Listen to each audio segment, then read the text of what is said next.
আসসালামু আলাইকুম। কে না জানে, কে না ভালোবাসে দেলোয়ার হোসেন সাঈদীকে। তো আমি ওনার একটা ভিডিও পেলাম ফেসবুক, জানি না ভিডিওটা আসলে কতটুকু সত্য। আপনারা পুরো ভিডিওটা দেখবেন। আপনাকে পুরো ভিডিওটা দেখার সবাইকে অনুরোধ রইল।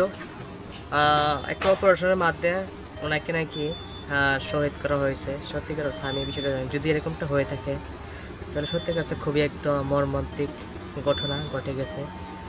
এর যারা অবশ্য এরকম কাজ করেছে বা যে ডাক্তাররা করেছে তারা তো অবশ্যই আখিরাতে তাদের বিচার হবে, পরবর্তী তাদের হিসাব দিতে হবে।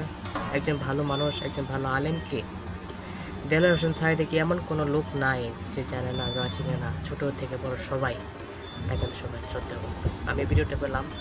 যদি ভিডিওটা যদি অবশ্যই আপনাদের যদি ভালো লাগে, যদি হৃদয় যদি সত্যিকার যদি নাড়া দিয়ে থাকে, তাহলে অবশ্যই আমার এই ভিডিওটা সবাই শেয়ার করে দেবেন এবং কি সবাইকে দেখার সুযোগ করে দেবেন। আসলে আমি দেখে খুবই হতভাগ্য এবং কি খুবই মর্মান্তিক হয়েছি। দেখে আমার খুবই কষ্ট লেগেছে।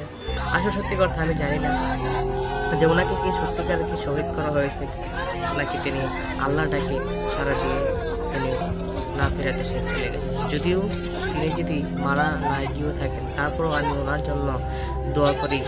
আল্লাহ পাক যেন ওনাকে, ওনার জন্য সবসময় আমরা সবাই দোয়া করবো আল্লাহ যেন ওনাকে সর্বোচ্চ মাকাম, উচ্চ মাকাম স্থানে এবং জান্নাত যেন ওনার কপালে যেন নসিব হয়। আল্লাহ যেন ওনাকে জান্নাত দান করেন।